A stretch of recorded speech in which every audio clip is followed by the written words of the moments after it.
Good afternoon, everybody. Thank you for joining me Tuesday night.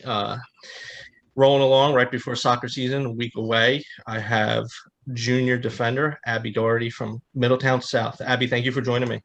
Thank you for having me. Um, First, how's the team look so far preseason? We're looking really strong. I'm really excited for this season, especially since last season was cut short, but really excited and hoping our season actually happens this year and doesn't get cut again. APP just came out top 10. They have Middletown South fifth, I think. Yes, they So did. that's a good Surprising. good good start to the season. Yeah, a little higher than I would have had you guys, but Yeah. either way, all the top 10 teams, they're so close. Um, so special guest, my niece joining me today. So everyone knows Abby trains my niece once in a while. She is going to ask the first question. How old were you when you first started playing soccer? So when I first started playing rec soccer, I was 5, but started travel at 7. Okay. So about the same as you. I started rec a little before. Yeah. Did you play any other sports when you were younger? I played basketball when I was younger. It was like my dad played, so it made it really easy that was something that he always wanted me to do. Anything else or just basketball and soccer? Really just basketball and soccer. I mean, I like to try a bunch of different sports, but never actually played competitively for anything else. Yeah, we'll touch on basketball, and balancing soccer and basketball a little later. What if, you brought up your dad with basketball? What have your parents meant to you as far as your development? My parents have been huge with my development. Well, my mom actually played soccer and did cross country in high school. And then my dad played basketball and also played soccer for RBC before it was a varsity sport, when it was just like a club thing that they did. But my parents have been huge in my development. My dad pushes me every day. We work out constantly together. And my mom's always there, like on the opposite sides of things. When things don't go too well, she's always there. So they've been huge. Now, since they both have a soccer background, do you go to them often with questions, or if you think you had a bad game, what you could do better, or? Yeah, so, well, my dad likes to freely share that. Um, but I do go to him for a lot of things. My mom, I don't take her input on things well. I don't think sometimes she knows what she's talking about, even though she probably played soccer for longer than my dad did. I go to him for a lot of things. That's funny. Growing up, who's a role model to you? So my sister was a huge role model to me. Not really any reason for sports, but she just was always there for me. I always looked up to her because she did do gymnastics for a while, but then when she got to college, she decided not to do it in college. But um, she just was an overall like great person, and she was always like there. She decided to be a nurse practitioner. For the longest time, I wanted to follow in her footsteps, but I do not want to do that anymore. But I always would go over to like her house when she got a house. But yeah, she was just like always there for me. It's good to have an older sibling that you can look up to like that. Back to youth soccer. Do you remember who your first coach was? My first coach was Jamie Gambali. And was that directly in Middletown? Yes, I played for Middletown Soccer Club when I first started. And you said 7 when you started playing traveling. Yes, Who do you know who your first coach was there? that was my first coach. Oh, When okay. I was there. For St. Um, Mary's, I think it was my mom. I'm pretty sure my first coach there. how did your coach like affect you? When you first started playing traveling, how did they influence your game? They were huge. I had a lot of trainers also come to practices, like Chrissy Har. She was one of our trainers, and she Hmm. would push us constantly. We'd be 7 and we'd be running X's and we'd be running and running. And technically, they pushed us to be the best, which I think has helped me so far. And then when I got to NJX, because I moved to another club, when I was U11 after the age split, when they decided to do 05s and 04s separately. I had Scott Lillette as a coach, and he really pushed me to become and know that I could go to the next level of playing soccer and to believe in myself, really. And who is your current club team? My current club team, I play for PDA. And who's the head coach? Mike O'Neill. How has he influenced, everybody? So people that are going to listen to this, Mike O'Neill is the Rutgers head coach, and he coaches at PDA as well. He's been a huge impact. He pushes us every day to, just like he coaches his Rutgers team, he expects very high level soccer from us, which is going to be easy transitioning to the next level. When I leave for college, it's going to be a lot easier because I'm used to being pushed as a collegiate athlete would be, and just the expectations level is there every single day. Yeah, that, once you graduate high school, that is going to be a huge advantage already, having the college system, understand what to expect at the next level. All right, you want to ask the next question? Yeah. What's your favorite position? Oh, that's a hard one. I've kind of played all over the place. My favorite position probably would have to be an outside back or a holding mid. But since I started, I've probably played everywhere, including goalie when I was younger. So kind of been all over the place. Goalie's not my thing. No, not mine either. Okay. Thank you. Bye-bye. She got a big kick out of that. Right before we started, her sister walked in, and right when you were logging in, my sister texted me, "What did you say to her?" She's crying in another room. I was like, "We didn't say anything." We'll touch on basketball. When you were younger, a little bit. How old were you when you started playing basketball?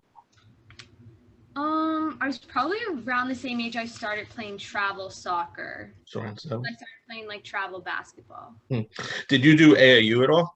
I did do AAU probably until I was around 13, maybe 14. It was really when I changed to PDA that I kind of chose soccer is my main focus, and that's what I need to be doing. So that's probably when I stopped playing AAU. Who was your coach, or what team did you play for AAU? I played for, I think they were the New Jersey Hawks. Oh, Central Jersey Hawks? Yeah, that's it. Was it Coach Mayo in them? I think Coach Mayo's. I think he was there, but I had Doug Shaw as my coach. So yeah, he's a great coach, great guy. Yeah, he is. He was coaching at Central Regional. I think he just stepped down. Oh, wow. So how did you said you did, when you made the move to PDA, you kind of had to choose soccer. How did you balance the two sports before that? That was really hard. There was weekends where I would have a soccer tournament and basketball, and I'd be like, okay, I'm gonna go do soccer, and then on the way home we can maybe stop by the basketball tournament. But it was definitely really hard with practices and schedules in school, and just it got to the point where you just had to set your priorities straight, and time management was huge. So at a young age, I probably started learning how to time manage really well. And that's all going to benefit you when you get to the next level, balancing the schoolwork and, soccer practice and all that. Moving to high school, you're entering high school as a freshman. What goals did you set for yourself for soccer and also, just education wise? So starting with education, I set pretty high goals usually for myself, and I want to achieve all of them that I set. So for education, I just wanted to have good grades, and I knew that having good grades is also so important for college and just being successful. You have to have good grades, and you have to push yourself to your fullest extent. But for soccer, I set really high goals again. I wanted to become a starter as a freshman. I knew I could, and I just had to prove that. And winning short conference and state titles as a freshman would be huge. So I was like, that it would be pretty cool if I could do that as a freshman and make a huge impact like that. So Now, your freshman year, that Middletown South team was pretty loaded. You won a sectional title, I right? did. Yeah. Yeah. How first describe that? How was it? Winning a sectional title, because that's an accomplishment itself. Yeah, it was crazy, honestly. I remember we took every game for its own game. And when we got to that game, we were finally like, this is our game. We deserve to win it. Like, we've came this far. Like, there's no way we're letting down now. And it was a great accomplishment as a freshman. And just for our team in general, that team was so close and so tight-knit that it meant so much to every single one of us. Who did you end up beating to win the sectional? Cranford. Cranford? Okay. And then you ended up, I'm skipping around a little bit, but then you played Ramapo, which has always been a powerhouse in the state, which that was a very close game, right? 4-3, I think they won. It went back and forth. They'd score, we'd score. They'd score, back and forth. Just talk playing in a game like, as a freshman playing in just that type of, high stakes game, back and forth game, that, that has to be exciting as a player, not just for the fans. Yeah, it was really exciting, very stressful. It was below freezing, I'm pretty sure, that game. The sites have been changed. No more neutral site. Like, there was a lot of changes, a lot of emotions. People were very upset. Yeah. But at the end of the day, you just had to come out and put your best foot forward. And I felt like we all did that. It was unfortunate, the outcome, but it was great to see after the game how much everyone cared and how much we really did want it. Although it didn't go our way, we knew that we all put everything out there. Being a freshman, starting and, playing on such a high level team, at any upperclassmen that you were able to lean on if you had like questions or issues? So one would definitely be Katie Coyle. She was a junior, but she was a huge role in the program, our team. It was crazy player. But she definitely helped me the most, and especially because she expected so much out of me as a player, because she knew I came from such like PDA background. She expected that I knew what I was doing. I knew what I had to do, and she pushed me really hard in my freshman year. What is something, I was going to ask this for your sophomore year, but we were talking about Katie now. What is something you think, she passed down to you? Something she definitely passed down to me was just to put 100% effort out every single time you step onto the field. No matter if people are watching or not, you need to push yourself to the fullest, because it's only going to benefit you.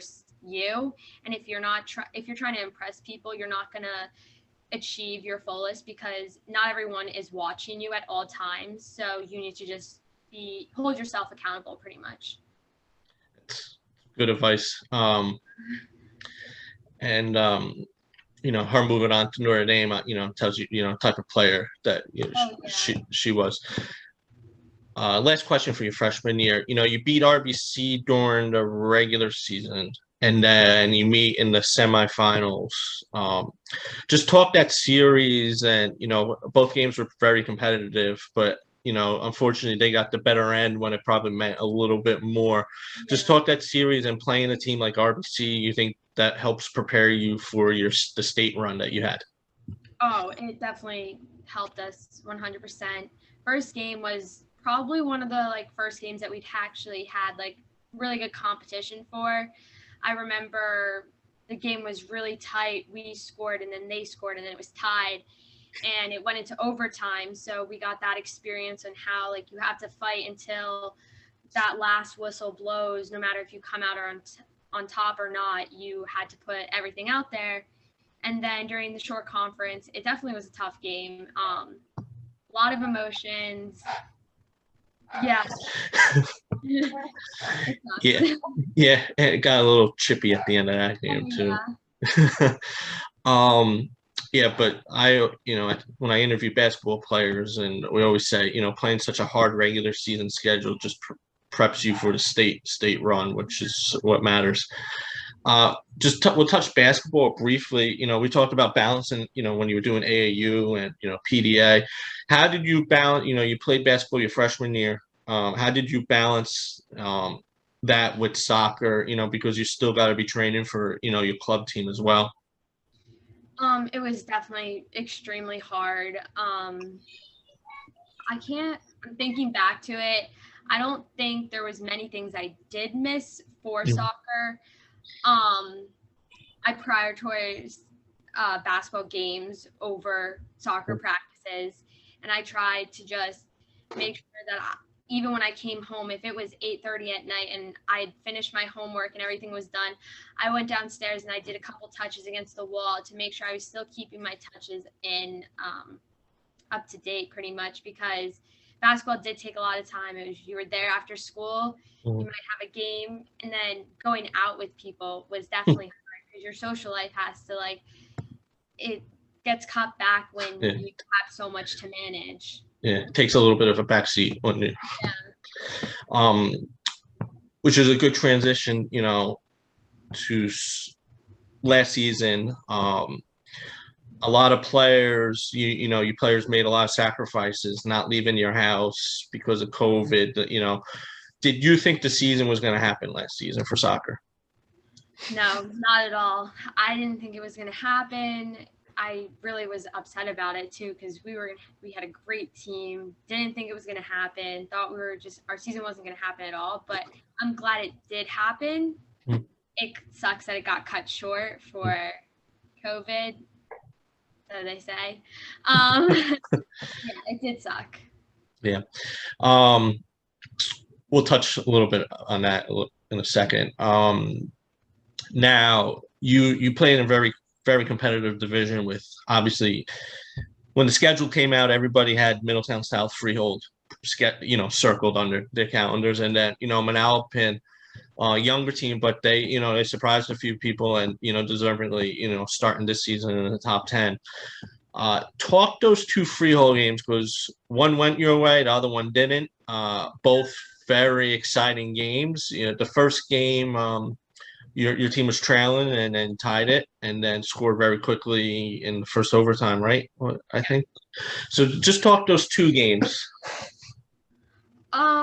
Thinking back to them, our first game was a crazy game. They scored pretty early on. We had to come back.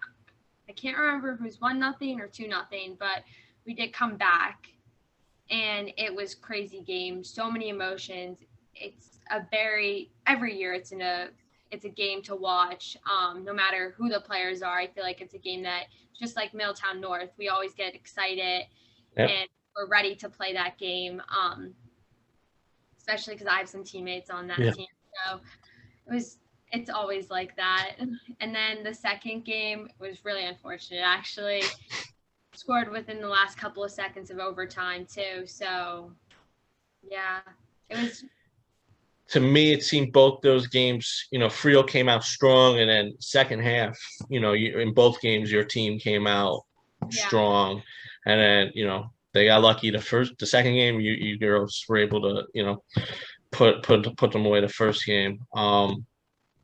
Now you brought up, the season ended very abruptly. What were your feelings when you found out that no postseason for you, no postseason for Middletown North, and it really, and it wasn't because a soccer player got sick? We were all so upset. Like, it was, for a couple of weeks, no one really got over it. It was the topic of discussion. No one wanted to believe that it actually was happening to us, because we were supposed to have such a great run in that Anshore conference that we did not think this was happening. We were like, there's no way that something like that would happen to us. There's a lot of emotions going on, a lot of phone calls. It was crazy. Yeah, I remember there was, petitions going on, even I think people that are just basketball people, they were even vocal that, it's not fair, but, it was a tough, both Middletowns, Homedale, a tough situation. And, I don't, not involved in those meetings, don't understand what they were doing, discussing, but, it is what it is. And, move on, makes you stronger. Do you think everything that happened in the past year, I think you kids are at such advantage because last year, 2 years ago, school, all of a sudden you're in school one day, you got to adjust to home learning. Do you think that helps you for when you get into college, where all of a sudden things change that unexpected and you have to readjust yourself? Yeah, I think it definitely did. So my freshman year was when everything pretty much got shut down towards the end of the year. Mm. And then, so starting my sophomore year, I went back, I think for about 2 weeks. And then the rest of the year, I was fully virtual. Mm-hmm. And I personally loved it. I liked being home. I liked having my own pretty much schedule because in the mornings you'd have stuff, and then in the afternoon by like 11:40 you were done with school. So I had a lot of time to train personally. But I think it's prepared me because that's how college is. You have to be accountable. You have to make your classes. Like no one's telling you, oh, you got to make sure you're walking to this class on the right time. Like you have to hold yourself accountable. Yep. Yeah. And the basketball players I interviewed at the end of last year, that's what I said to them. I go, this is going to give you a good advantage. You're getting a little bit head start learning how to time management because college, they give you a syllabus and that's it. You gotta do it yourself. Yeah. Now going into this season, what is something you're looking to improve upon? For me personally, getting into the attack more probably, scoring more goals, having more assists, just being a great teammate overall for the underclassmen, since now I am an upperclassman, which is crazy to say. But just being like that role model that someone can look up to, or like if you have a question, you can always come and like ask. That was going to be a question in a little bit. What are some things you hope to pass down to the underclassmen? That's hard. Probably just like work ethic. You want to put like 100% out there all the time, and also don't be afraid to ask people if you're confused on something. Like, just ask. Another thing is probably just like having that positive attitude, and if someone does say something to you on the field, it's never meant to be like a negative thing. Even it might sound negative, we're always just trying to like get everyone involved and get everyone to play their best. So that I learned very early on, that like it's never supposed to be negative, it's always supposed to be positive.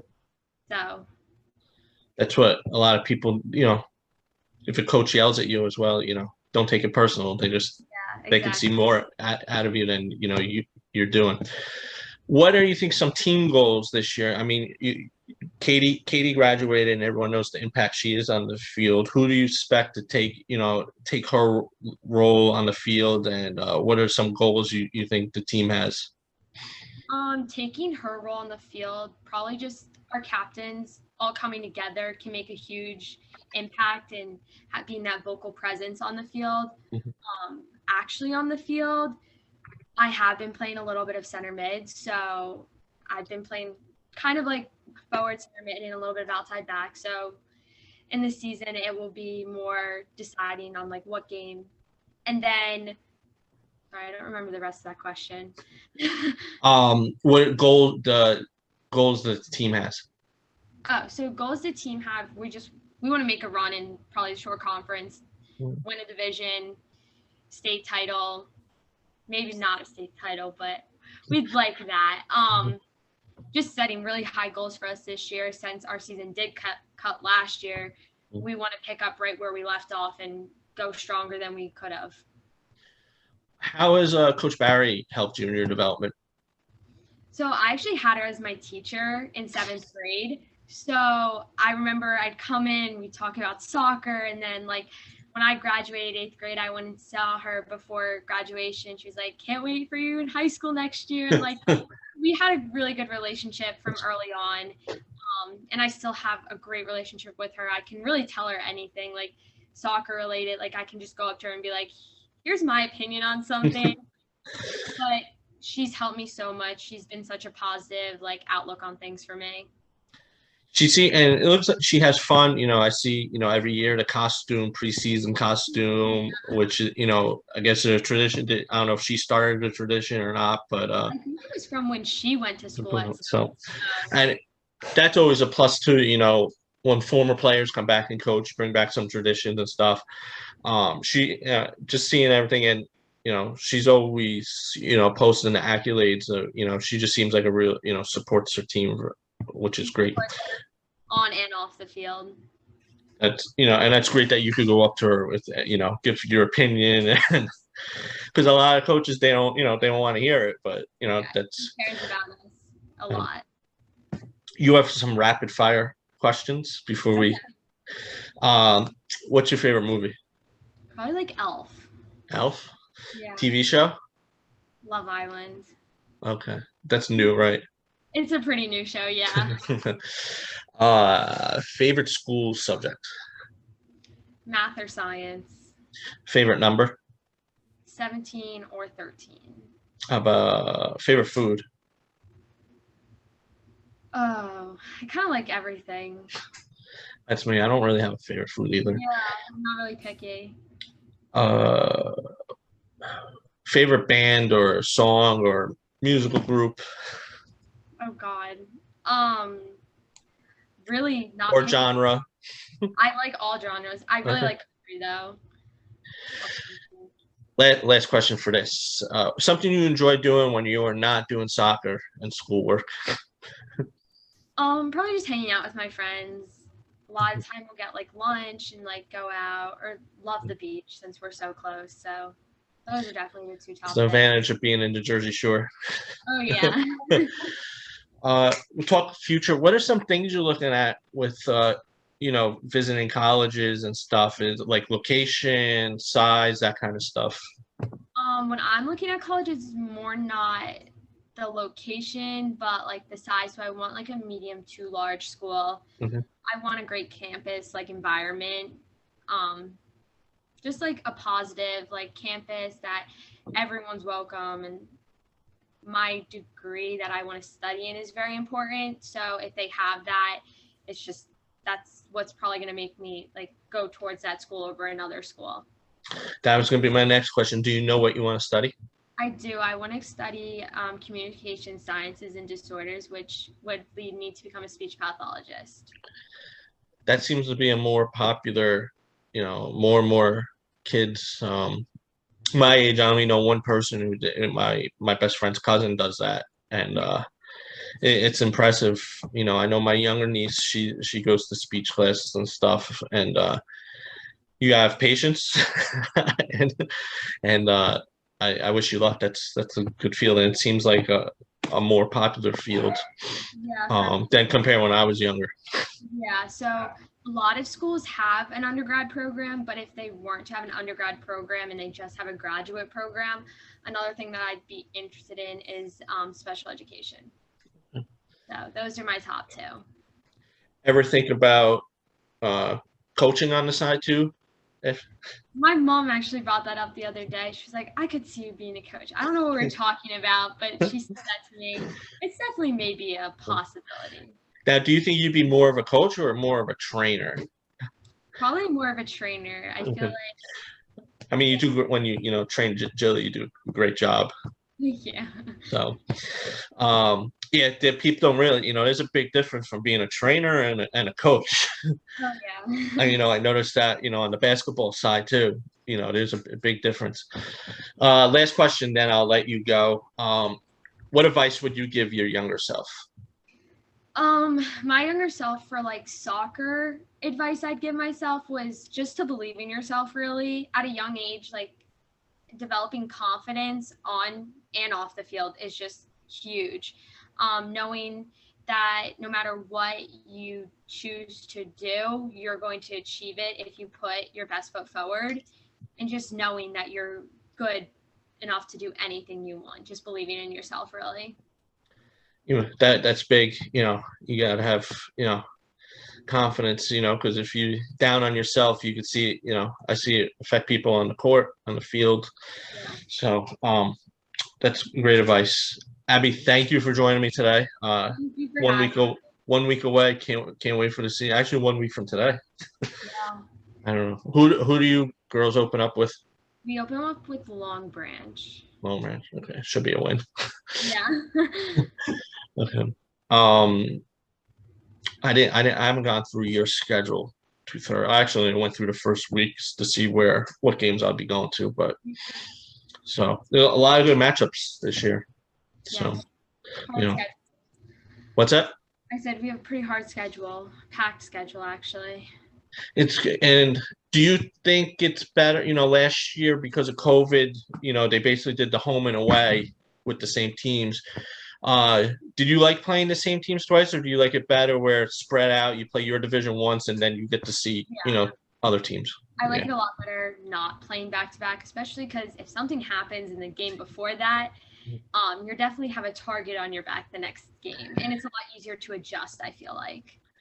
Yeah, a coach last year when I interviewed the coach, he said the biggest difficulty he saw, say you win 8-0 or you lose 8-0, only one day in between. How do I get my team to forget about, whether it was a really bad game or, and which is a good point. Because even in the past, when they did play each other twice, you played early in the season and then end of the season. It wasn't, same week. So, it's tough to make adjustments that quickly. So, Yes. all right, Abby, I'll let you go. Thank you for joining me today and good luck this season. Having me. No problem.